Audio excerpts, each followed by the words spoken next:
Halo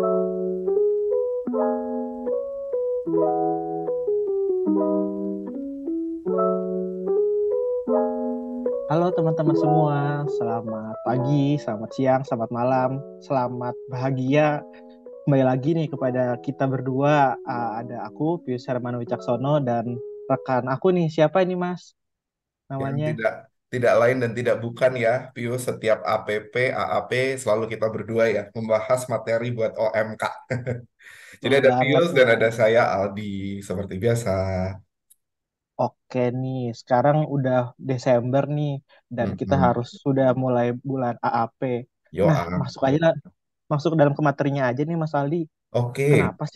Kenapa kita harus AAP sih Mas Aldi? Ya, biasa Pius kalau sudah masukin bulan Desember ketika lagunya Mariah Carey sudah bergema di mana-mana ya kan? Terus itu artinya sudah mendekati Natal dan artinya sudah memasuki masa Advent kalau kita di Katolik. Nah, kenapa perlu ber-AAP? Sebetulnya semua orang, khususnya OMK itu kan pasti sibuk ya Pius ya. Contohnya Pius hari ini Banget. waktu rekaman juga masih di kantor ya kan? Iya, oh iya. Jadi kita itu semua sibuk, kadang kita tuh lupa untuk mengkalibrasi iman kita, wes istilah kita ya mengkalibrasi. Asmara aja Iya, bisa dikalibrasi ya, gitu. Maka iman iya, juga perlu dikalibrasi. Meskipun kita mantap. sibuk sama aktivitas kita sehari-hari, tapi di gereja kita itu setidaknya dalam setahun ada 2 kali kita diingatkan untuk mengkalibrasi iman kita melalui pertobatan. Yang pertama ada aksi puasa pembangunan setiap kita memasuki masa Prapaskah dan yang kedua adalah aksi Advent pembangunan saat kita memasuki masa Advent gitu Pius. Itu kenapa kita akhirnya perlu ber-AAP agar iman kita terkalibrasi di tengah kesibukan kita, kesibukan bekerja, kesibukan belajar ya buat OMK dan mungkin kesibukan pacaran ya Yus ya. Wah, keren Wah, banget nih. Ternyata penting banget nih ternyata AP nih. Seringkali kita hmm, melupakan ternyata itu penting. Nah, AP betul. ini kita ngebahas tentang temanya itu apa sih Mas Ali? Kenapa sih apa tuh temanya? Kenapa kita harus ngikutin AP ini? Oke, jadi AAP itu sebetulnya eh, aksi Advent pembangunan itu temanya beda-beda Pius antar keuskupan ya. Jadi mungkin kalau teman-teman sekarang lagi di Bogor, terus nanti waktu mendekati Natal mulai mudik gitu ke Semarang itu di Keuskupan Agung Semarang dan mengikuti AAP di sana itu mungkin temanya berbeda. Nah, khususnya Hmm, untuk di Keuskupan Bogor, tema yang diambil untuk AAP tahun ini adalah kita diutus untuk berdialog dan bertoleransi. Nah, kenapa begitu? Tentunya tema AAP itu disesuaikan dengan kondisi masing-masing daerah, Pius. Ya, oke. jadi kalau untuk Keuskupan Bogor, kita diajak untuk eh, merefleksikan, merenungkan, melakukan pertobatan, dan kita diingatkan bahwa kita itu sebagai umat Katolik di Keuskupan Bogor khususnya itu diajak untuk diutus untuk berdialog dan bertoleransi. Pius. Itu tema AAP kita di tahun ini. Oke, oke. Tapi kenapa sih Mas Ali harus spesifik banget dengan berdialog, bertoleransi? Memang ada apa sih di Bogor ini, Mas Aldi? Oke, jadi Pius, kalau kita mungkin ingat dari AAP tahun lalu, kemudian ada APP di tahun ini, kemudian kita sekarang sudah mulai memasuki AAP lagi di tahun 2023, itu sebetulnya suatu rangkaian Pius. Dulu kita membahas Oke. eh, berfokus pada liturgi Sabda, terus kemudian kita berfokus pada liturgi Ekaristi di perayaan Ekaristi, terus kemudian sekarang nih untuk AAP 2023 ini kita berfokus pada ritus penutup. Nah, di ritus penutup itu, Bios, biasanya ada satu kata yang selalu diucapkan Romo. Kalau kita misa dimanapun ya di seluruh dunia, di ritus penutup ada satu kata yang selalu diucapkan Romo, yaitu kata diutus. Nah, Diutus. jadi sebenarnya Pius ya, dan teman-teman semua, Mm-mm. eh, kalau kita yang sering kita tahu kan kalau kewajiban kita sebagai rekan sebagai kaum muda Katolik gitu ya, orang muda Katolik adalah kewajibannya kalau beribadah ya ke gereja aja setiap minggu. Setelah itu betul pulang ya betul. udah mau makan.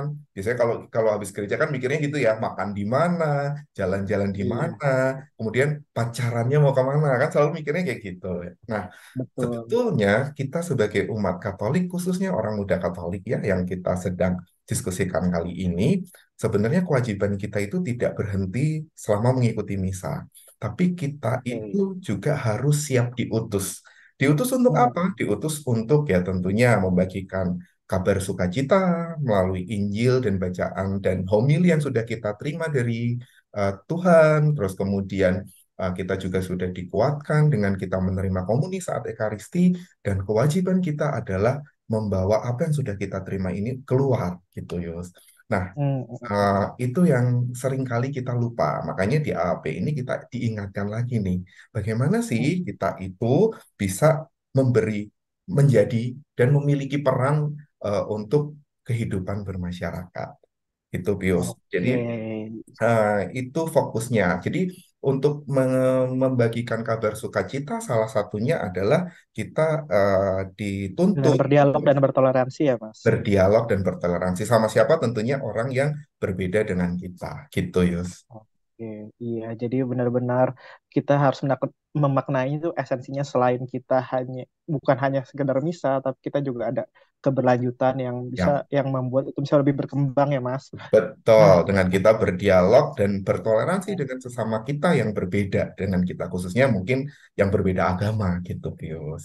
nah, Mas Aldi, Mm-mm. bagaimana sih sebagai OMK itu kita bisa mewujudkannya dengan kehidupan yang benar-benar yang kehidupan kita yang sehari-hari ini, Mas Aldi? Ya, Bagaimana kita bisa bertoleransi, kita bisa berdialog, kita bisa eh, memberikan kabar sukacita. Nah, itu bagaimana sih Mas Ali? Ada punya cerita atau punya contoh-contoh nggak sih Mas Ali bagaimana kita bisa memahami dan menerapkan dalam kehidupan sehari-hari kita ini? oke Pius. Sebelum kita ke situ Pius, kita perlu membuka mata kita dulu ya, bahwa kita ini, kita rekan-rekan muda di gereja kita, itu eh, kalau kita membuka mata kita tuh di lingkungan kita ini banyak sekali yang berbeda gitu. Dan bahwa di Indonesia apalagi ya, di Indonesia apalagi itu kalau kita melihat masyarakat kita, sebenarnya itu kita tinggal di lingkungan masyarakat yang majemuk. Ya, mungkin tetangga Betul, kita, seberang rumah kita, samping rumah kita itu mungkin adalah orang yang berbeda dengan kita, baik secara agama, mungkin suku, mungkin bahasa yang digunakan juga beda, Bios. Maka mau nggak mau karena kita hidup bermasyarakat, maka kita harus bisa membangun yang namanya dialog dan toleransi ini gitu. Nah, sebetulnya materi yang dibahas di AAP ini tuh sudah disusun, Pius. Dan itu kalau kita pelajari, itu memberikan guidance buat kita ya, memberikan arahan buat kita bagaimana kita bisa menjalankan dialog dan toleransi ini ke masyarakat kita. Nah, kalau AAP itu, Bius, itu biasanya ada 3 kali pertemuan ya. Jadi teman-teman OMK nih di wilayahnya tuh pasti ada pertemuan AAP. Biasanya ada 3 kali pertemuan, itu silahkan diikuti. Karena di situ nanti kalau setiap pertemuan kita ikuti, maka kita semakin tahu maknanya itu apa dan bagaimana kita bisa menerapkan itu.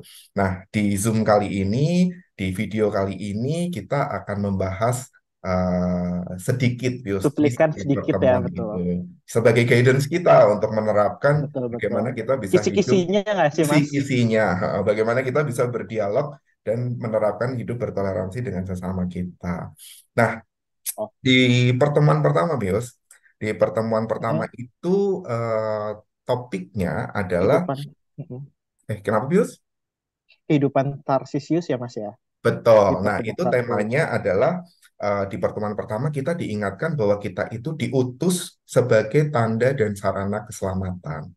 Di situ ada cerita kisah kehidupan tentang Santo Tarsisius Pius. Nah, Betul, Mas Aldi. ini di pertemuan pertama ini itu sebetulnya adalah dasar kita. Kenapa sih kita kok sampai harus mau berdialog dan hidup bertoleransi dengan sesama kita? Dasarnya ada di sini gitu, Pius. Nah, Oke.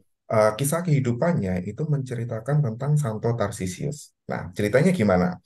Jadi Santo Mm, Tarsisius ini hidup di zaman awal ya, zaman Kristen awal gitu, di masa Romawi. Nah, di waktu itu kan banyak umat Kristen yang menjadi tahanan, ya menjadi tahanan dan biasanya dihukum mati gitu.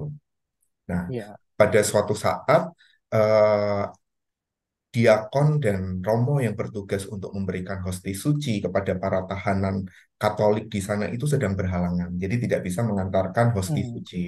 Padahal Oh. tentunya tahanan-tahanan itu ada beberapa di antara mereka yang besok harinya itu akan dihukum mati. Jadi kayak Hmm. sedih banget gitu, udah mau dihukum mati, dia tidak bisa menerima Bisa tubuh dan darah Kristus tubuh darah karena Kristus. ya Oke. karena karena tadi diakon dan romonya itu berhalangan. Nah, eh, di tengah kondisi seperti itu, Tarsisius tuh waktu itu masih sangat muda ya, sangat muda. Dia memberanikan diri untuk menawarkan, aku aja Pak yang bawa gitu ke Wah. tahanan-tahanan ini. Nah, akhirnya mereka semua umat Katolik yang di luar ya, yang tidak di penjara itu setuju untuk Tarsisius Tarsisius yang membawa. Karena apa? Karena aman gitu. Karena kan masih anak kecil yang membawa ke sana gitu. Kalau misalnya orang Oke. lain yang membawa, misalnya serdadu yang membawa, itu malah justru bahaya. Misalkan Iya, seperti nggak itu, dicurigakan kayak masih ya. mencurigakan. Nah, tapi malangnya ya, waktu di tengah Hmm. perjalanan menuju ke tempat tahanan, Tarsisius muda ini ketemu sama teman-temannya, Pius. Oke. Diajak bermain sama teman-temannya. Ya tentunya Tarsisius menolak karena dia mempunyai tugas mulia kan, Kewajiban, betul. kewajiban. Jadi dia tahu bahwa perutusannya dia saat itu adalah mengantarkan hosti suci ke para tahanan. Jadi dia menolak bermain ke teman-temannya. Nah, temannya tahu nih, oh kayaknya dia bawa sesuatu gitu kan di tangannya yang hosti itu. Nah, si temannya ini berusaha merebut itu, nih bawa apa sih lu gitu kan? Kok sampai diajak main Waduh, aja nggak mau gitu. Tarsisius tentunya melindungi kan, melindungi hosti itu jangan sampai nggak sampai jatuh. hilang gitu. Nah, Siap, masalahnya siap. semakin dia melindungi temannya ini semakin gemes, Yus. Curiga kan? Semakin gemes. Terus Oh, gemes. gemes, terus dia malah Hmm. pukulin Tarsisius itu karena kok nggak dikasih-kasih dipukulin dan sampai Hmm. dilemparin batu gitu. Jadi di tengah Waduh. di tengah kondisi seperti itu ada satu serdadu yang datang, mantan serdadu yang datang melihat kondisinya Tarsisius udah parah banget dipukulinya dan dilemparin batu. Dia mengusir anak-anak yang ngerjain itu dan membawa Tarsisius ke tempat tahanan yang di mana hosti itu harus diberikan. Hostinya berhasil diberikan kepada para tahanan, tapi sayangnya Tarsisius tidak dapat diselamatkan nyawanya dan Tarsisius meninggal. Nah, dari sini Waduh. Pius, eh, itu kita diingatkan nih sebagai orang muda ya, sebagai orang muda kita diingatkan bahwa kita harus bisa meneladani Tarsisius. Kita harus mengerti kita mempunyai peran apa, kita memiliki peran perutusan apa. Ya, Tarsisius tadi memiliki peran perutusan membawa hosti. Ya. Nah, sedangkan kita itu setiap selesai misa, kita itu diutus untuk mengabarkan kabar sukacita sumber keselamatan bagi sesama. Jadi itu yang mau diingatkan eh, melalui pertemuan pertama ini kepada kita gitu bahwa yaitu tadi kita itu punya tugas perutusan untuk mengabarkan kabar sukacita menjadi sumber keselamatan. Itu ya Pius ya Oke. dari kisah kehidupannya dan teman-teman semua. Kemudian ada bacaan kitab suci juga di pertemuan pertama ini. Bacaan kitab sucinya diambil dari mana biasanya? Di mana ini Mas ya? Coba Mungkin ini sebentar kali Mas, kita cari. kalau aku bisa ngelihat Hmm, juga, kalau aku mau resum itu kita kalau di zaman sekarang nggak usah menjadi martir seperti Tarsisius, hmm, tapi kita bisa melakukan tanggung jawab yang kita berikan kepada orang tua, ke pekerjaan kita dengan lakukan sebaik-baiknya. Pasti ada konsekuensi dan hal-hal yang tidak enak seperti mungkin dengan pertanggungjawaban itu harusnya kita bisa main tapi kita harus belajar, harusnya kita bisa tidur-tidur dan kita harus bekerja, tapi hmm. pasti ada makna di balik itu yang menjadi sumber apa sih yang Tuhan pingin untuk diri kita. Pasti ada Betul. jalan yang terbaik ke Tuhan buat diri kita. Yes, Mungkin itu sih yang bisa saya pelajarin dari Tarsisius, Mas. Kita nggak usah betul. sampai Jadi harus kita martir harus atau sebagai apa. betul. Jadi kita harus menyadari tugas perutusan kita apa, Pius. Ya, tadi contohnya benar yang Pius katakan. Tugas perutusan kita sebagai anak di rumah yang membantu orang tua kita. Gitu. Kalau dalam konteks yang lebih luas, tugas perutusan kita sebagai orang muda Katolik di masyarakat yang majemuk ya, tadi di tema AAP, ya kita harus bisa menjadi sumber keselamatan bagi teman-teman kita yang berbeda. Dengan cara apa? Ya dengan cara berdialog dan bertoleransi ini gitu. Nanti kita akan bahas lebih dalam ke belakang, Pius ya. Betul, Gimana betul, sih betul. sebenarnya tugas kita, perutusan kita menjadi sumber keselamatan tuh apa yang dimaksud sih? Nanti kita akan bahas lebih dalam di belakang. Nah, di pertemuan pertama ini jadi udah ingat nih Pius, bacaannya diambil dari Mhm. Lukas 10 ayat 1 sampai 12. Ceritanya saat Yesus mengutus 70 murid berdua-dua Dua-dua. untuk Oke. memberikan kabar sukacita gitu. Ya, jadi Mhm. jelas sekali bahwa dari kisah Tarsisius, dari bacaan ini, itu tuh kita sebagai orang muda Katolik itu punya tugas perutusan yang harus kita jalankan. Gitu, Yus. Itu ya untuk Oke. pertemuan pertama, poinnya di situ. Kita lanjut ke Oke, pertemuan Mas. kedua ya, Yus ya. Ya, betul, Mas. Nih, di pertemuan Mm-mm. kedua kan kita diingatkan dengan pentingnya mengupayakan dialog dengan penganut agama lain. Dan Ya. kita juga diingatkan dengan kisah Pak, kisah mantan presiden kita, Gus Dur, dan para tokoh-tokoh yang lain. Boleh ceritain nggak sih, Mas? Itu gimana sih yang pertemuan kedua itu esensinya itu apa sih, Pas? Oke, nah sebelum kita melanjutkan, mari kita refleksi dulu, Pius. Di circle kita ya, di circle pertemanan kita, coba kita merefleksikan di diri kita masing-masing. Di circle pertemanan kita itu ada berapa orang sih yang memiliki agama yang berbeda sama kita? Mungkin Pius sembari merenungkan, Pius. Banyak atau sedikit, Pius? Banyak aku. Aku kan Banyak, backgroundnya dari ya. IPB, Mas. Kebetulan kalau aku juga banyak, Ya. Yus. Tapi mungkin teman-teman yang mendengarkan dan menyaksikan kita setelah merefleksikan, oh iya ya ternyata temanku yang beda agama itu sedikit. Atau bahkan ada yang Hmm. kayaknya nggak ada nih gitu misalkan, Yus ya. Mungkin ada yang Oke. seperti itu. Nah, kalau ada yang seperti itu perlu direfleksikan lebih lanjut.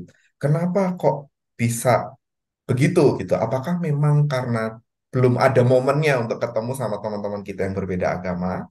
Atau mungkin malah kita malas membuka diri atau berteman dengan mereka. Bisa jadi Betul. ya Yus ya. Ini makanya Bisa jadi. penting untuk kita merefleksikan diri. Semoga bukan yang kedua Yus ya. Semoga bukan kita kok di circle kita kok nggak ada atau cuman sedikit teman-teman yang berbeda agama gara-gara aku males berteman dengan teman-teman kita yang berbeda agama. Semoga tidak ada ya. Karena kunci untuk kita bisa bertoleransi, kunci untuk kita bisa membawa sukacita ke mereka adalah yang pertama adalah mau membuka diri. Jadi tidak menutup diri ke orang lain, Yus. Nah, itu dulu Oke, tuh oke. kuncinya ya. Sebelum Mm-mm. kita nanti bisa ngobrol sama mereka atau yang lebih lanjut kita bisa bertoleransi gitu ya untuk mewujudkan keharmonisan di lingkungan masyarakat. Nah, di pertemuan kedua ini itu ada sebetulnya ada satu kisah kehidupan dan di pembuka itu ada cerita yang menarik sebetulnya. Di pembukaan Apa itu, tuh, Mas? nah di pembukaan itu diceritakan bagaimana Gus Dur dan Romo Mangun ya, Romo Mangun itu bersahabat gitu. Gus Dur Hmm. adalah tentunya tokoh Muslim, Romo Mangun tentunya adalah tokoh Katolik. Mereka bersahabat di tengah perbedaan mereka gitu. Nah, bagaimana mereka bisa bersahabat karena mereka sering berdiskusi, ya, Oke. berdiskusi, membuka diri, menghormati pendapat masing-masing gitu, dan nyatanya mereka bisa melakukan tindakan-tindakan yang lebih besar gitu dengan mereka bekerja sama. Itu kisah kehidupan di pembukaan yang ya yang pertama. Yang kedua itu di pertemuan ini itu juga diceritakan Paus kita, Paus Fransiskus itu uh, pada tahun 2019 mengunjungi Abu Dhabi dan menandatangani dokumen tentang persaudaraan manusia untuk perdamaian dunia dan hidup beragama. Di situ kisah uh, dari dua kisah kehidupan ini itu kita bisa melihat bahwa uh, kunci untuk kita bisa hidup harmonis dengan orang lain yang berbeda dengan kita adalah membuka diri, kemudian berdialog dan kemudian mempunyai tujuan satu yang sama, Yus. Nah, dari ini semua itu tentunya bisa menciptakan komitmen nih. Kalau kita berbeda, kita mau membuka diri, kita berdialog, kita bisa membuat komitmen bersama bagaimana membuat perdamaian dan hidup yang lebih harmonis. Gitu, Yus. Nah, Iya. contohnya apa nih kalau di OMK ya? Misalnya OMK tuh gimana nih caranya nih Mas gitu ya untuk kita bisa berdialog. Sebetulnya kita beberapa kali sudah melakukan, Yus. Kalau Betul, betul. teman-teman ingat di tahun lalu ya, itu teman-teman remaja, Bina Iman Remaja, salah satu pertemuan Bina Iman Remaja adalah safari rumah ibadah. Jadi teman-teman remaja waktu itu kita ajak jalan-jalan dari gereja katedral ke masjid belakang katedral ya di Gang Selot, Masjid Gang Selot. Di sana kita ketemu sama ustadznya dan kita Betul cerita banget. gitu. Sebenarnya Muslim itu seperti apa, terus pandangan teman-teman Muslim kepada kita sebagai umat Katolik itu seperti apa, itu diceritakan di situ. Ya mereka memang menyadari bahwa kita berbeda, tapi masing-masing ini mempunyai tujuan yang sama untuk hidup berdampingan, untuk hidup dengan damai. Ya tentunya kalau bisa hidup berdampingan, bisa hidup dengan damai, kita bisa melakukan karya yang lebih besar bersama-sama gitu, Yus. Nah, itu kunjungan pertama di Masjid Gang Selot. Setelah itu anak-anak remaja ini berjalan ke gereja Kristen, Gereja. gereja Kristen Protestan, Protestan Saya Sebaot. banget ya. Sebaot, benar. Di situ kita juga ketemu sama satu penatua di sana juga sama menceritakan bahwa ya kita berbeda. Tapi eh, mungkin kalau sama teman-teman Kristen kita lebih dekat karena kita disatukan oleh Yesus Kristus sendiri gitu ya. Tapi ya tentunya meskipun ada beberapa hal yang berbeda, di sana kita juga diingatkan bahwa tetap harus ada keharmonisan yang muncul untuk menciptakan kedamaian dan melakukan karya yang lebih besar gitu Yus. Setelah itu anak-anak remaja ini berjalan dari gereja Sebaot ke Wihara Danagun. Ya, di sana di Wihara Danagun teman-teman remaja ini ketemu rekan-rekan muda dari Wihara Danagun. Jadi mereka juga sharing bagaimana kegiatan-kegiatan di masing-masing tempat ibadah ini gitu. Jadi ya dari situ kita jadi tahu nih sebenarnya Muslim seperti apa, teman-teman Protestan seperti apa, teman-teman dari Konghucu itu dan Buddha itu seperti apa gitu, Yus. Dengan Betul, betul. demikian, waktu kita tahu mereka seperti apa, itu menjadi dasar untuk kita hidup lebih harmonis dan bertoleransi. Nah, itu remaja. Nah, untuk teman-teman yang lebih gede, waktu itu kita sempat melakukan Natalan bersama ya, Yus ya. Bersama. Natalan Betul. bersama ada kita mengajak kerjasama Teman-teman dengan RGSJA. GSJA, Gereja Kristen GSJA di mana Surya Kencana. Ya kita juga mengundang beberapa gereja-gereja lain gitu ya, teman-teman kita yang Katolik dari Sukasari kita undang dan dari beberapa paroki juga kita undang. Demikian juga dari gereja Protestan juga mengundang beberapa gereja yang ada di sana. Nah, tujuannya apa? Tujuannya agar kita bisa bertemu bertatap muka, kemudian kita bisa berdiskusi dan berdialog. Gitu ya, sebagai dasar untuk melakukan karya yang lebih besar, sebagai dasar untuk kita bertoleransi dan menciptakan hidup yang lebih harmonis. Gitu, Yos. Betul, betul Ya. banget. Walaupun banyak banget challenge-nya, Mm-mm. itu ada salah satu toleransi kita untuk banyak beda pendapat, tapi dengan tujuan yang sama, kita bisa membuat acara yang hebat. Dan Ya, mungkin itu menjadi harus jadi acara tahunan ya, Mas, ya, karena memang outputnya juga bagus. ya, semoga Nah, bisa ya, Yus ya. Ya, ya, balik lagi, Yus. Biasanya teman-teman muda itu kan sibuk dengan kesibukannya masing-masing, ya. Nah, tentu dengan AAP ini kita diingatkan kita juga harus memberikan waktu untuk gereja untuk bisa melakukan karya lintas agama gitu ya, Yus ya. Yang tentunya itu indah banget sih kalau bisa berhasil. kayaknya nggak buat banyak-banyak nih. Nanti kasih ya, nanti ntar apa di spill semuanya. Kita langsung ke pertemuan ketiga Oh, aja oke, deh, ya Mas. pertemuan ketiga ya, takut kelamaan ya, Yus ya. Iya, enggak Oke. takutnya kalau dibahas kita semua nanti nanti orang nggak mau AAP.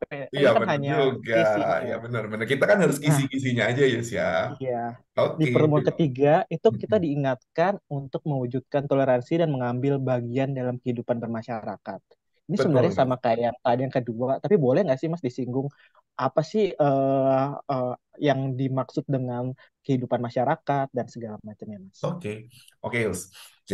Sebelum kita ke sana, mungkin kita ada sedikit pengantar nih sebelum kita ke sana.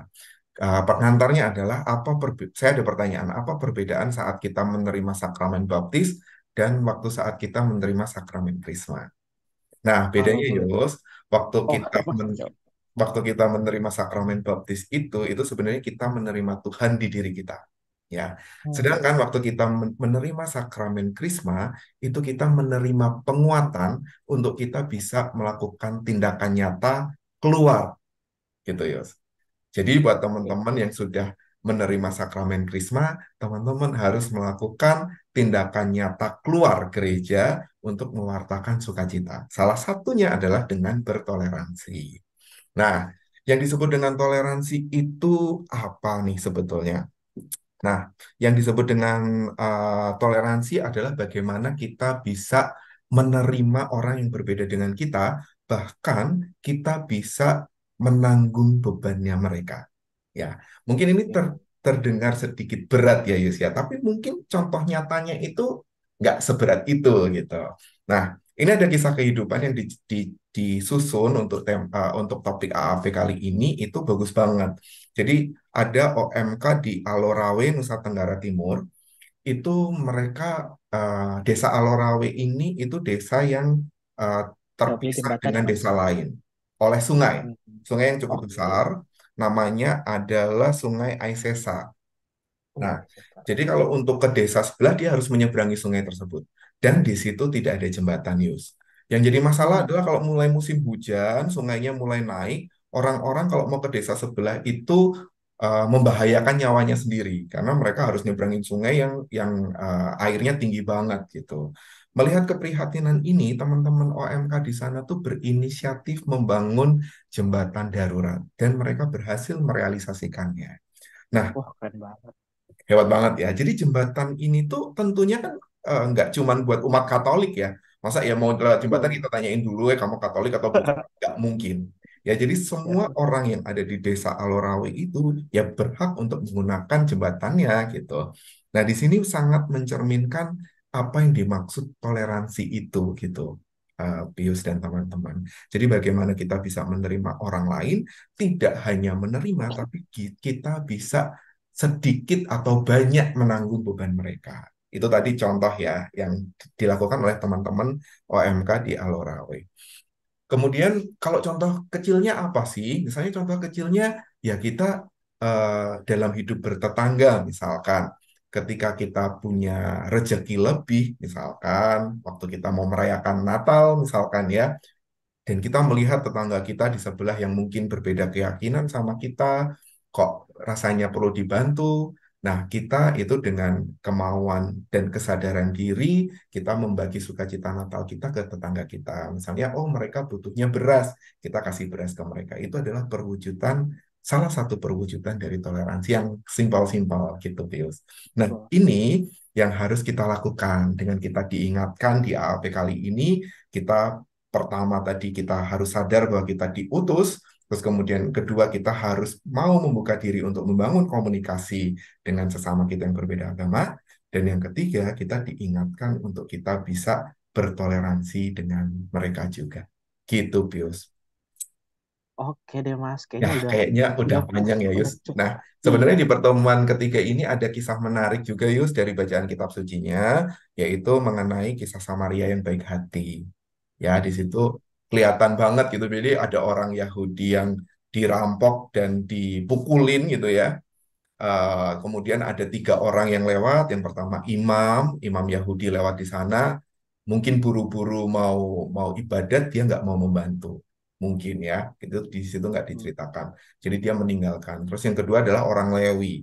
Orang Lewi itu adalah salah satu suku di Yahudi murni ya, eh, ras Yahudi murni. Lewat ke situ juga melihat dia eh, pergi aja gitu. Dan yang ketiga orang Iya, Samaria.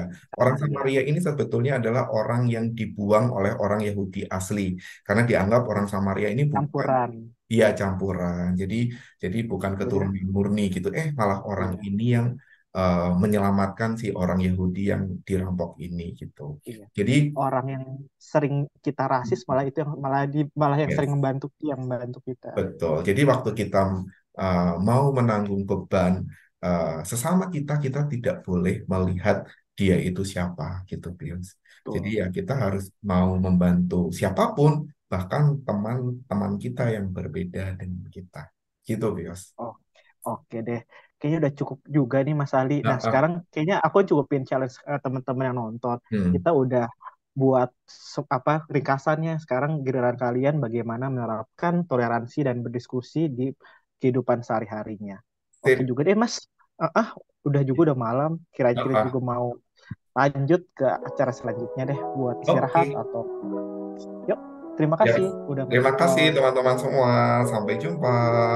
Dapius, sampai jumpa. Dadah.